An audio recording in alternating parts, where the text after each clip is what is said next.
પંચમહાલ જિલ્લાના ગોધરા શહેરમાં પહેલગામ આતંકી હુમલાનો વિરોધ જારી છે. શહેરના વિવિધ વિસ્તારોમાં લોકોએ પાકિસ્તાન દેશના રાષ્ટ્રધ્વજ નીચે પાકિસ્તાન મુર્દાબાદના સ્લોગન લખી વિરોધ નોંધાવ્યો છે. ગત 22 એપ્રિલે જમ્મુ કાશ્મીરના પહેલગામમાં આતંકવાદીઓએ સહેલાણીઓ પર હુમલો કર્યો હતો. આતંકવાદીઓએ લોકોના નામ અને ધર્મ પૂછીને ફાયરિંગ કર્યું હતું. આ હુમલામાં વિવિધ રાજ્યોમાંથી આવેલા 28 જેટલા નિર્દોષ સહેલાણીઓએ જીવ ગુમાવ્યા હતા. ત્યારે આ ઘટનાને દેશ અને વિશ્વભરના તમામ ધર્મના લોકોએ વખોડી કાઢી છે. આતંકવાદી હુમલાની ઘટનાનો વિરોધ ગોધરામાં હજુ પણ ચાલુ છે. શહેરના જાહેર માર્ગો પર લોકોએ પાકિસ્તાન વિરોધી ચિત્રો દોર્યા હતા. Bureau report CN24 news.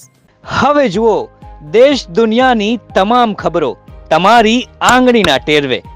ઉઠાવો મોબાઈલ અને Google Play Store પરથી ડાઉનલોડ કરો અમારી CN24 ન્યૂઝ મોબાઈલ એપ.